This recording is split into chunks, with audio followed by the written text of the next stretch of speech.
Welcome to the Lake Bluff School District 65 Board of Education regular meeting for August 27th, 2019. Tonight I'll be filling in for President Mark Berry. Julie, could you take the roll, please? Andy Duran. Here. Ann Hill.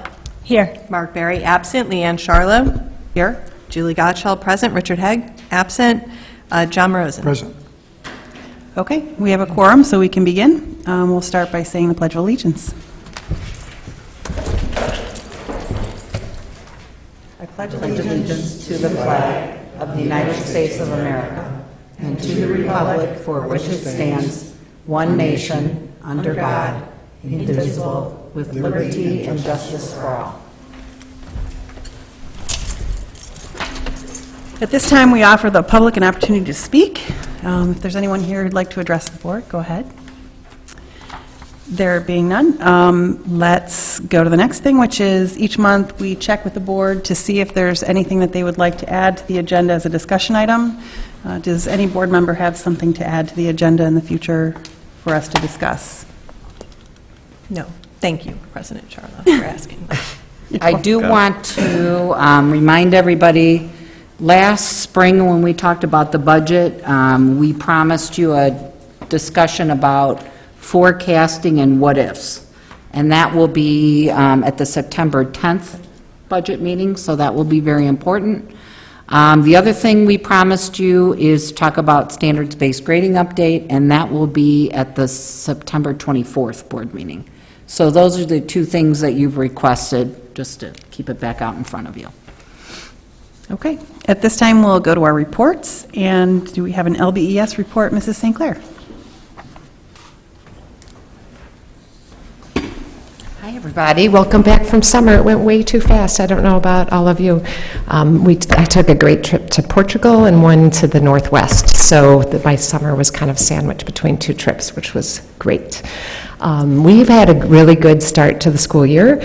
When I'm welcoming in all the students, I was reminded that our current fifth graders were kindergartners my first year, so I can picture their little faces in line 6 years ago. So that's been a really great thing to see them age up all the way through the school. I would say one of our biggest celebrations is that we changed up how we did our kindergarten screening and how they started their school year this year. So in the past, the kindergartners would come in April to be screened and assessed for the following year. And what we were learning was that we didn't get all of our students. We probably got 50 to 60% of our students. And then the difference between April and August was pretty vast as far as what they knew and learned.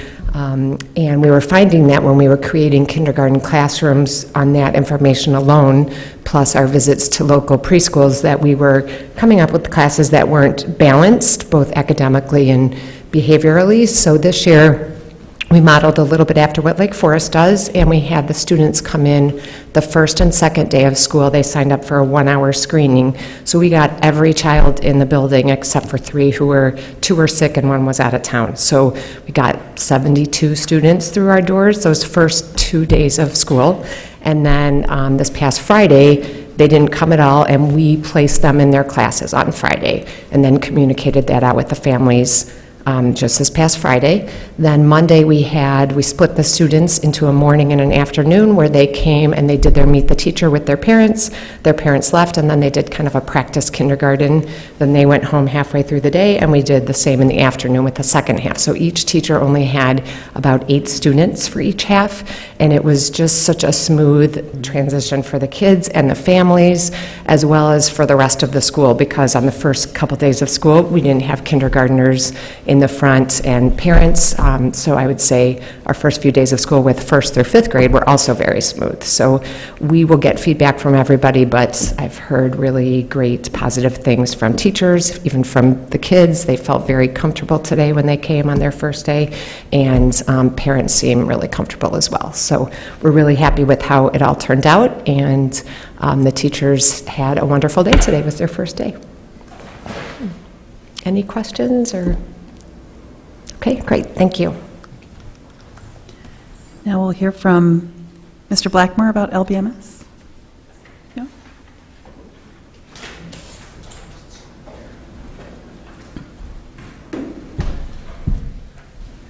Sorry, we're off to a great start at the middle school. Obviously, our new lunch program was kind of the big news around the middle school, and we've been really pleased. Lots of positive feedback from our students. The first day, when I say it was a free-for-all, it literally was free for all. And so we had a lot of students who went through our lunch line, and slightly shorter lunch periods led to a little bit of concern that we get them all fed, but we did in fact get them through the line, and we'll be rolling out our process to students next week so that they can begin ordering a week in advance. That will help Quest to be able to plan accordingly for the amount of food preparation that they'll be doing until they really get a feel for the patterns and the frequency with which kids are ordering. In the meantime, meet the teacher, locker day, new student locker day, also an opportunity for our 6th grade students to see their teachers get into their lockers. Very successful. It's always a hope that we've got all the lockers rolled over to the right combinations and they align to the forms that the students are being given, and they did. Every locker was opened right away on the first day. A couple of kids needed some reminders upon the return, but we're in good shape now. And we're just really thrilled to have our students back. We're off and running. We'll be doing parent informational meetings coming up soon for the 7th grade outdoor ed trip, which comes up in October. Also going to be sending out notification to our 8th grade parents about an informational meeting on October 10th, I believe, for the Washington, D.C. trip. So more information to come. Thanks. And now we'll hear from our Director of Finance, Mr. Jay Kahn. Okay, well, it's been a pretty good start to school. As Nate said, we've got the lunch program up and running. The fruit and vegetable bar has been a big hit at the elementary school, so we're actually looking at expanding that. Right now, it only comes with the main meal, but we're looking at changing the pricing and putting the fruit and vegetable bar with all meals. Transportation is going smoothly. We're currently in the middle of our financial audit, so that's also taking place. And it's budget season, so I'll be talking to you a little bit about that in a few minutes. Thank you. Director of Student Services, Technology and Assessment, Dr. Kevin Rubenstein. Nothing? Okay, next up is the President's report, and I don't really have a report per se, other than to say, welcome back, everybody. Thank you to all of our teachers and maintenance, administration, everyone who worked so hard to be ready for the students to come back. And just thank you and welcome back. And then Dr. Sophie. My final is a thank you to everyone who prepared over the summer. Our teachers worked hard on various curriculum projects. Many went to school.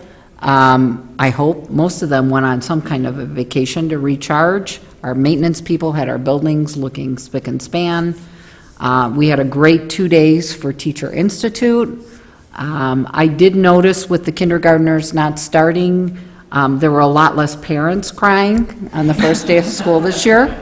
So I had the privilege of once again riding the preschool bus.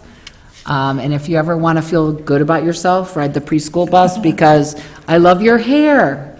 You look really smart. I love your shoes. Who are you? Were you born with your hair looking like that? And now that I'm going to be a new grandmother next year, I did text my son and said, I'm a boy mom, for those of you that don't know me. I said, if you have a girl, I'm going to be broke, because they all had their beautiful, magnificent clothes on, and the boys all looked terrified of the girls, and I thought, boys are just so much easier. So it was a great time for me to connect with our preschoolers. They are so excited about school. The kindergartners today look like they've been there already for a week. And like everyone said, it's amazing to me, this vegetable and fruit bar. There were lines for the kids to get in and have fruit and vegetables, and my kids would not have been in that line. So it's pretty amazing, and I never expected to see that. So we've had a really nice beginning to the school year. It's hard to believe Labor Day is this weekend already. And I don't want to be the bearer of bad news, but the Farmer's Almanac is saying we are going to have the exact same kind of winter this year as last year. So enjoy it now. That's my report. Okay, thank you. On that positive note, we'll move to our presentations. Jay will start us off with the 1920 budget discussion, following up on discussions we've had both in May and June. Try it. All right, hello. I hope everyone had a good summer. This will be a kind of a refresher reminder, since it's been a while since you've seen the budget. I'll go over the tentative budget. Just a reminder, it includes the boilers and the casework for the summer. Go through some historical results, talk about our assumptions, and show you what our debt service looks like, and then where we are for fund balance. And the 5-year projections, actually, we're going to wait and do that next board meeting. So last time I was up here, I had mentioned that the budget is extremely tight this year, and normally I come and present kind of a 50-50 budget, and that I was more like 90-10 on whether we were going to hit the budget. I've had a summer to think about it, and we've had a good start of school and found some favorability, so I'm back to 50-50. And actually, these numbers are the exact same numbers that I presented last time. We're going to sharpen our pencils between now and September, and may bring back a budget with a little bit more favorability in it than the $349,000 deficit. As it stands right now, the budget for operations is exactly balanced, and the only deficit spending is for the boiler project, which we did this summer, and it will be completed by the heating season. This is how we look historically. The thing to look here is really at the black line, which is our fund balance. We used to have very high fund balances, up around 100% of revenue. Since that time, we've abated taxes, given money back to the community, refunded some bonds, and then issued some bonds and spent a lot of money redoing the middle school. And now we're back kind of in the range where we want to be, between 30 and 50% of our fund balance. And so this is includes the actuals for the last year. Last time I presented, this was still an estimate. Now I've got actual numbers. We're still through the audit, so they're not final, but it's not going to change much from the $6.4 million fund balance where we are on the slide.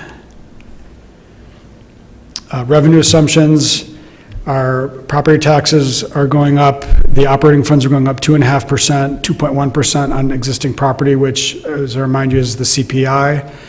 Our debt service levy or extension is going up 1.3%, and that's just based on the repayment schedule for our debt. We're seeing a little bit more revenue from pre-K and transportation fees. We increased both of those fees at the, I think, February board meeting.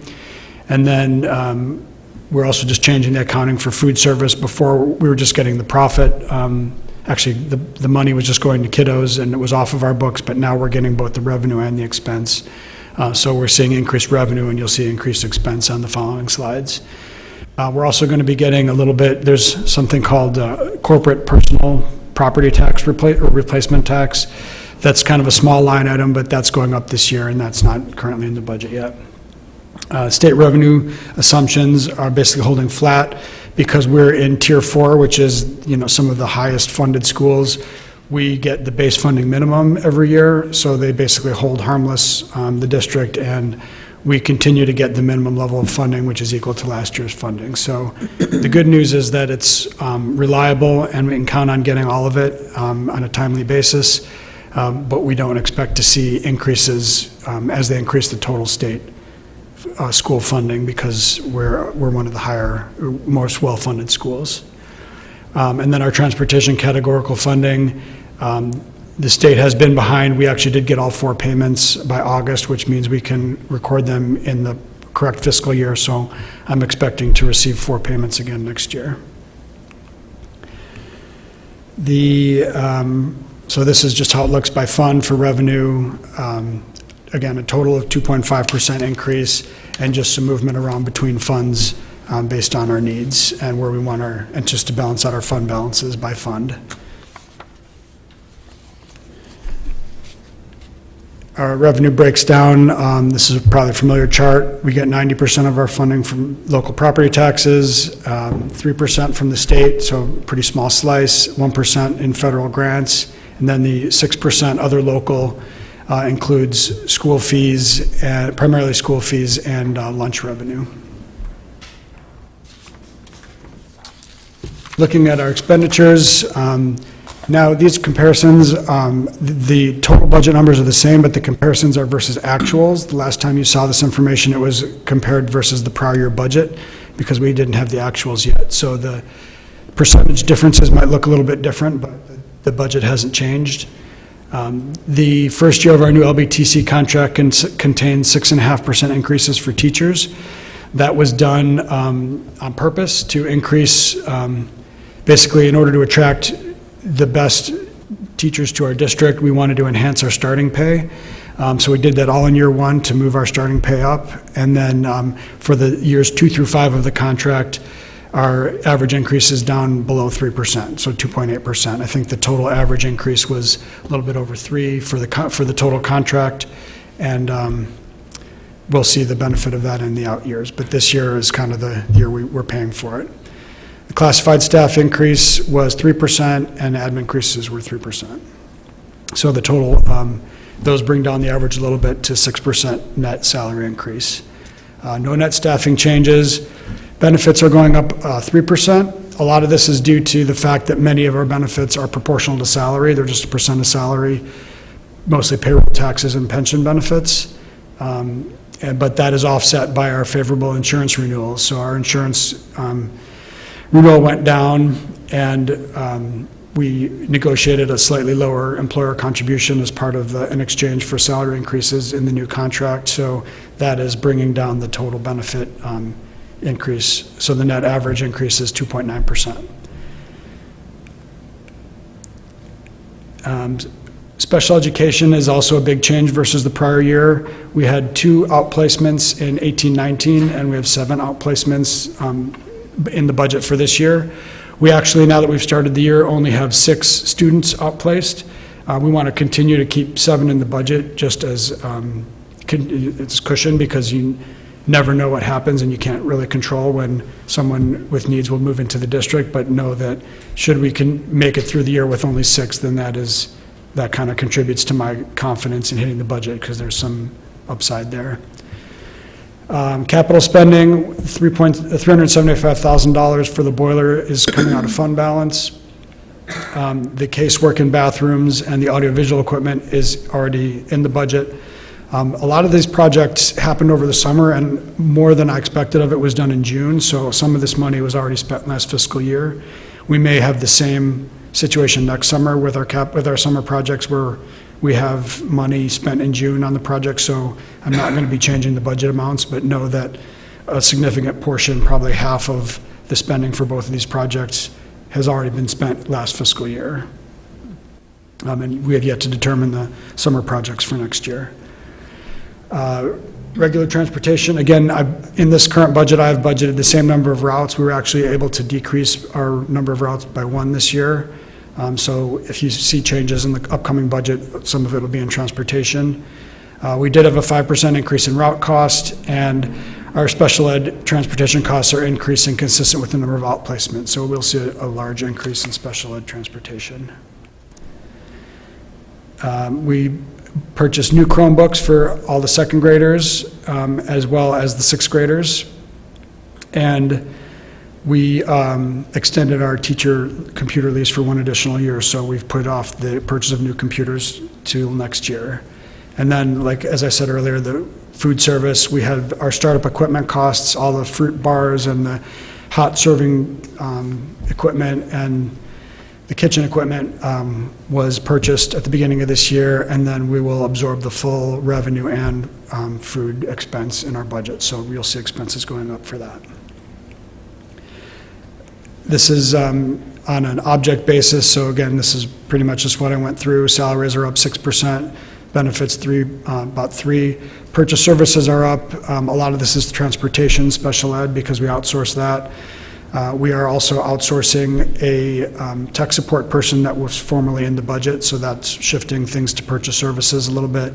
And then There's some accounting in here for IDEA money through our special ed cooperative. They used to receive all of our federal funds, and instead we're receiving them this year, but we have to pay it back to them sort of as a bill. So our revenue and expenses, again, are going up for that.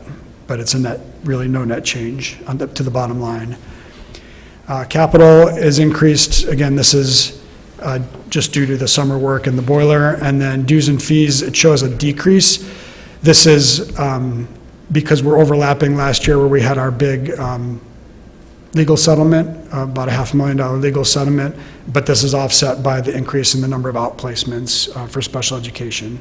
So the favorability versus last year is that we had that big settlement that we paid, but then it's net unfavorable because we also have a lot of special ed kids that we're outplacing this year. And then this is just by fund. You can see the net increase in operating expenses was 3.5%, and this is how it breaks out by fund. And the biggest increase is to transportation, again, just because of the size of the fund and the change in the special ed transportation. It looks like a large percentage increase. But the biggest net dollar increase was in the ed fund due to the teacher contract and the big salary increases. This is how our expenditures are broken out by kind of stuff. This is the stuff we buy. 2/3 of it, if you include debt service, are salaries and benefits. Purchase services are a big chunk, and then the actual things we buy, supplies are pretty small, 4% capital, and 2% for dues and fees. So the vast majority, we're a person-intensive business. The vast majority of our expenditures are salaries and benefits. This is where our debt service is. You can see we are intentionally just increasing slightly. We're pretty much flat. We're increasing pretty much at the rate of inflation out through 2029, and that's when the debt for the elementary school will be paid off, and the only remaining debt after that is the little bit we borrowed for the middle school. And the fund balance, so given this current budget, we're expecting to, given this current budget and the known actual ending balance for last year, we're expected to end next year at about 34% of operating expenses. And again, I feel very comfortable with this number. We may come back next month with a little bit better number, but this is what we're looking at right now, about $6 million.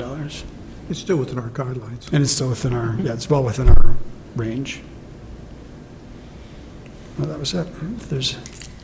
Part of the story that is not in here that I think we have to mention is, and we'll talk more at the next meeting when we talk fund balance, is we not only we're meeting our fund balance band, but we also have a 20-year facility plan now. Right.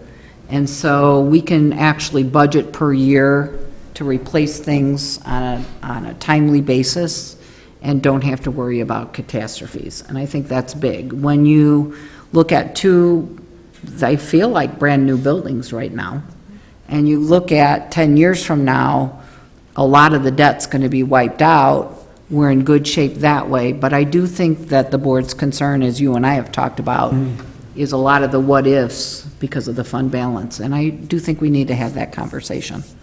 So. But also, as we talked before, there's always a danger of having the fund balance be too high, because those are taxpayer dollars. So, and with our funding coming from property taxes primarily, I think 34% is more than sufficient from my perspective. Yeah, I think it is. And we have new air conditioners at elementary, and we have a new boiler at middle school, and the buildings are in pretty good shape. So if we just plan for the roofing and the tuck pointing and the parking lots and the things and plan it out in our normal budget, we should be pretty comfortable and still have enough money in reserve in case, for that unexpected expense should it come.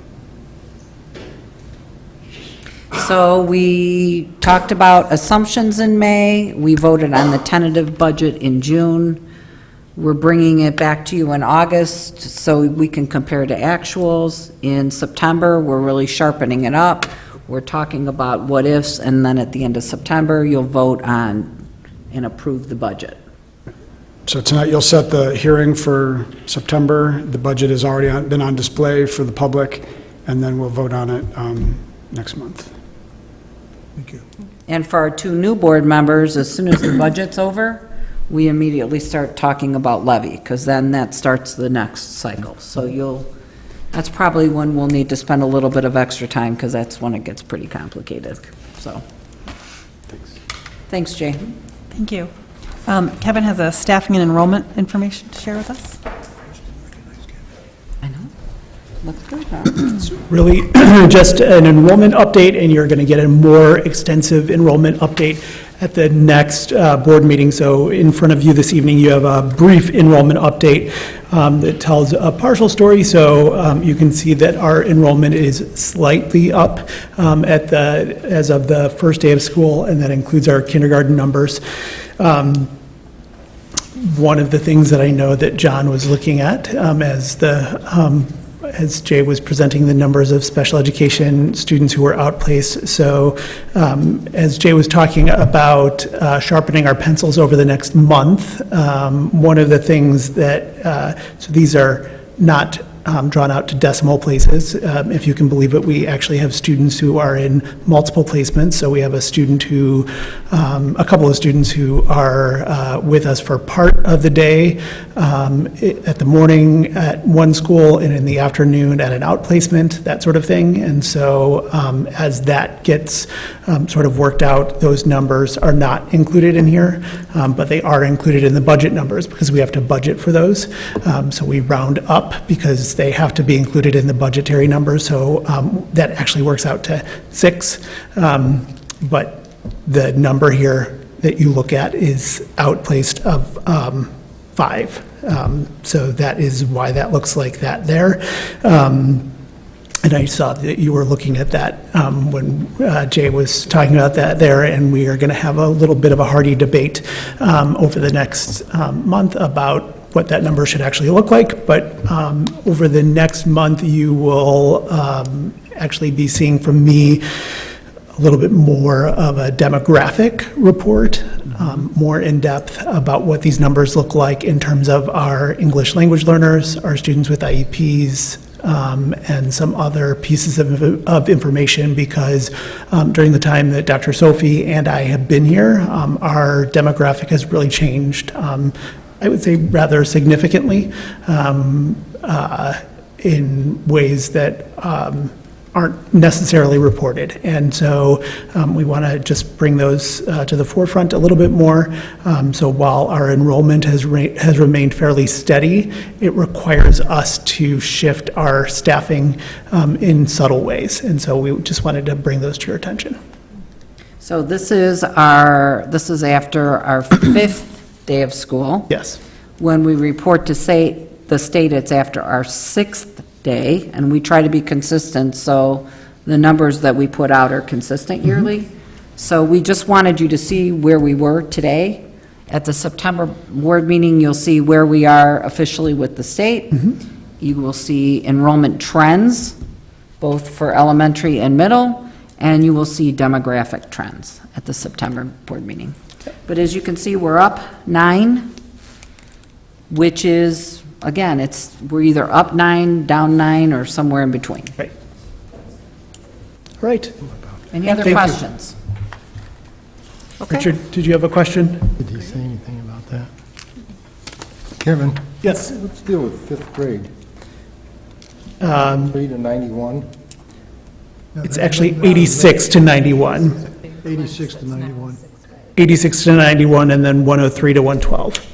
Okay. So, because it's end of the 18-19 year to the start of the 19-20 year, so those classes shift. Yeah. What about the I was loss? just doing the math. It looked like if you took the bottom from the top, you got the change.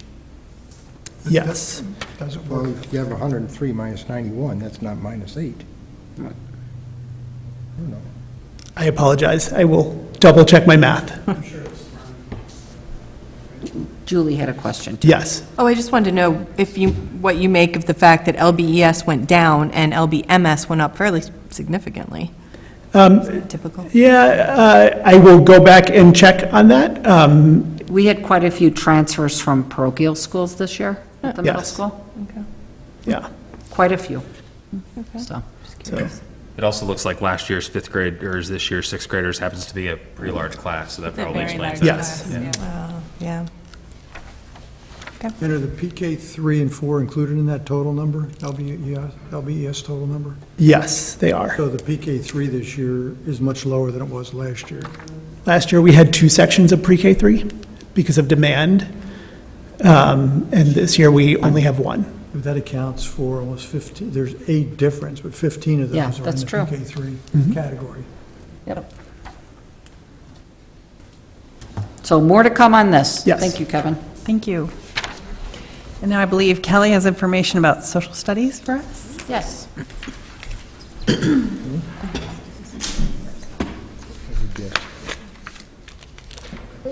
Yeah, all right. Hi, everyone. Good to see all of you. Bringing tonight some information about a new social studies unit that we are interested in moving forward with some adoption at the middle school. So starting with a timeline so that I can paint a clear picture of sort of how we've arrived at this decision and why I'm bringing this before you tonight. So looking back to the fall of 2017, a couple school years ago, we knew that we were having some new Illinois social science standards coming our way, and sometimes that can prompt a review of your current programming.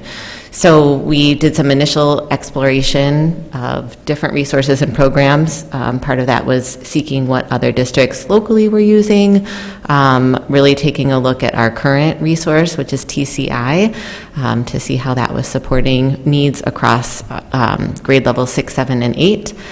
We made the decision that fall that we would kind of take this slowly and really reach out to our consultant to get some information as she was working with a few surrounding districts.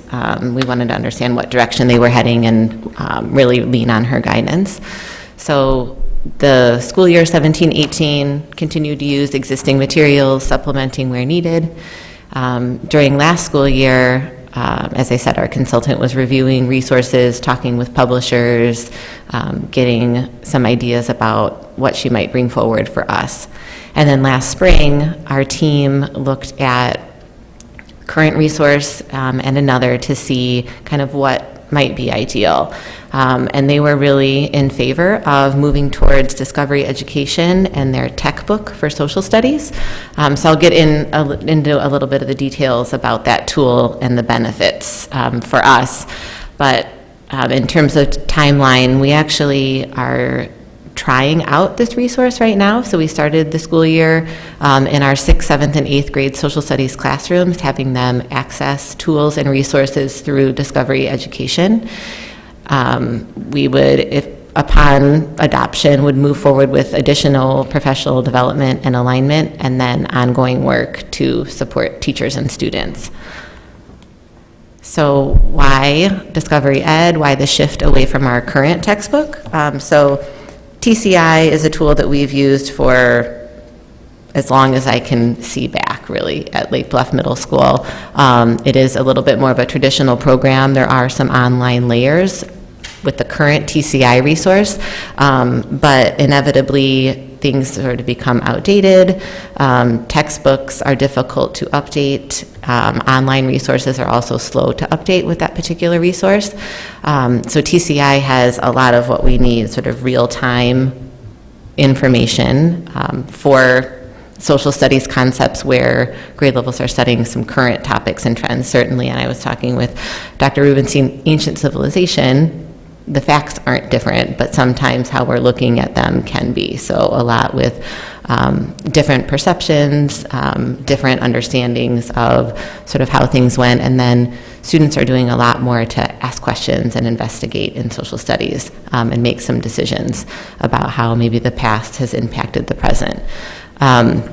So social studies tech book is one that I noted. It inspires educators to go beyond traditional learning.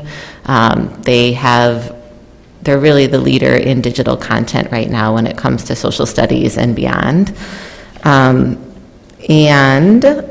So is that $54 for a 6-year subscription per student? yes, So less than $10 a year. That's pretty good. yeah, I would agree. And it's included in this year's budget. I could see that. It is. Made sure to note that. I did run, so either way, we would need to renew the current TCI resource. And when I reached out to get a quote for that, it really, with brand-new textbooks, because they do have updated versions, along with teacher subscriptions, is like $100,000 more. So it would be $121,000 to update those resources. So that's really kind of shocking. I wasn't expecting it to be that much, but I think that tells kind of a story within itself. So what we're looking to do is to, as we always do with any new program that we're looking to adopt, display those materials for community review. We've got a little bit of lag time, so it'll be after Labor Day that a device will be out. I'm going to try to put it in the conference room at the middle school so that as parents are coming through, if they want to take a look, so that'll be on display for 2 weeks, and then I would be back again to share any feedback that we receive, answer questions you might have, and then request the purchase. So that was really kind of the rundown. I'm curious if there's any questions from your standpoint. Anybody have questions? Questions, comments? Thanks, Kelly. Okay, thank you. Don't go far, though, because you're... Am I next? No, we have one more, one in between. So up next, we have Jay to talk about the 2019 summer work. Wow. Now, that used to be the old chorus room, right, Nate? Yeah, so if you hadn't seen the old boilers, they were these big, like, monsters, gray metal, he took up the whole space. Now it looks empty because we've got these fancy new boilers in there and nice piping. So, yeah, if you're into that stuff, this is really cool. You get as excited about this as they get excited about textbooks. Right, exactly, yeah. So this is our new boiler room at the middle school. And then this is the casework. This is just an example from one of the classrooms of the main wall. I don't know if you recall, but there was kind of a wood, like, what do you call it? Just a big wood paneling soffit up at the top, and then sinks and old cabinets. And so this is much nicer. And we have some tack boards. And then if you want to do the next, here's our new bathrooms. We have all new tile and painted all the surfaces, so they're nice and clean and new. And then this is the other casework just along the walls by the windows. So they got the jobs done. They did a nice job. They got it done on time. As I said, a little bit more in June than I expected, but I guess that's good from a timing perspective, and we were ready for the start of school. So. Our construction management company, I'm having a mind funk. IHC was here all summer, working with them. Our Wayne is no longer working, he's retired, but the new guy was great, and even the architect came out this summer and supervised, and it's turned out really nice. It's nice to look at the building as a whole, and now it feels like it's done. It looks really good. That's great. Yeah. Thank you, Jay. And Kelly's coming back up to wrap up reports on curriculum work. Yep. Oh, it was supposed, I put some special effects in. I tried to switch up my presentation style, but it looks like that did not make the shift. So 23 projects was going to slide in from the left, 67 teachers going to slide in from the right, and 130 hours was going to drop down from the top. So all to say, there was a lot going on in our buildings this summer, as we typically do schedule up. We know that it's a good time for teachers to come together and get the work done. So just some numbers there. A variety of teams came through, classroom teachers from all the way from kindergarten through 8th grade. They met in teams, specialists joined in. We had support staff. Our nurses came together this summer, and our fine arts and specials teachers also had a variety of input on some of the projects. So a list of the various topics and conversations and curriculum work that we engaged in. I think some big ones to highlight. I think all are in some way, shape, or form connected to strategic plan, but our STEAM lab or STEAM work and makerspace prep for elementary school was a part of the curriculum work this summer. Program training and some professional book club time. We also had teachers at the elementary school coming together for 2 days to plan for our new social studies program, and really designing units with that tool to guide them. I always like to remind of the why. While we're all together during the school year, the summer is another time to really focus in on some of the things that we have been wanting to create time for. Often with the July 1 and the new budget opening up, new resources arrive and we can start to dig into them. We can have consultants come through. Sometimes we can meet for multiple days at a time without having to worry about sub-coverage. And then we can reflect, collaborate, and create. So lots of fun this summer, and teachers are already taking things and putting them into action. So just a quick summary there. Any questions about summer work? Thank you. Okay, we'll move into action items now. First up, the budget hearing will be held 6:45 PM on September 24th, 2019, right before the regular Board of Education meeting. The public notice about it will be published right after this board meeting in a variety of different locations as per previous discussions. May I have a motion to approve the budget hearing and public notification for September 24th at 6:45 PM as presented by administration? So moved. Second. And may I have a roll call vote, please? We need a roll call for that? I think you could do voice vote on it. Yeah, voice vote. I was wrongly informed. Oh, Let's do a voice vote. okay. All in favor? Aye. Aye. All opposed? Okay, the motion carries. Jean, can you please provide a brief overview of the Lake Bluff Library intergovernmental agreement? As you know, we are on, I think we're going into year 4 of an intergovernmental agreement with the library to make sure all of our children at both of our schools have access to the Lake Bluff Library. It's been a very successful program. All the optics are in your board packet. I did see that the numbers went down this past year, so I'll be talking to elementary and seeing if there's anything we can do. Very valuable service, and it really puts all of our kids on an equal level in using the library. So we bring it for your renewal every year in August or September. Still the same $1,000? Still the same $1,000. We get the same complaints we usually get from the same person? Can't answer that right now. Okay, may I have a motion? Bugs lie. What? May I have a motion to approve the Lake Bluff Library intergovernmental agreement renewal as presented by administration? So moved. Second.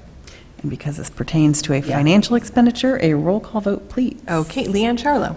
Yes. Julie Gottschall, yes. Richard Hegg. Yes. Andy Duran. Yes. Ann Hill. Yes. John Rosen. Yes. And the motion passes. As we discussed in June, we now have to work on automation update for the LBES air conditioners, which were replaced. Jay, can you please give us a brief overview of this? Sure. We have at the elementary school the initial or the original operating system for our heating, ventilation, and air conditioning units that was put into service when we did the building in 2009. That is due to be upgraded. Currently is running on a different system than our middle school. We can't get replacement parts for it. Most of it's obsolete and it's older technology. So we're looking to upgrade to the newest, latest and greatest system that will put both buildings on the same platform. They'll be web accessible, so our staff can access them remotely in case of emergency or if they're out of the building. And Train can also access them remotely to diagnose any issues and help us with programming. And then You have this in the budget it already. is in the budget, yep. And we also had our architects review it, and they recommend going ahead with the upgrade. The total cost for the upgrade is $51,500. Okay. If no discussion, may I have a motion to approve the contract with Train US Inc. in the amount of $51,500 to upgrade the HVAC automation system at LBES as presented by administration? So moved. Second. And a roll call vote. Julie Gottschall, yes. Richard Hegg. Yes. Andy Duran. Yes. Ann Hill. Yes. John Rosen. Yes. Leanne Charlo. Yes.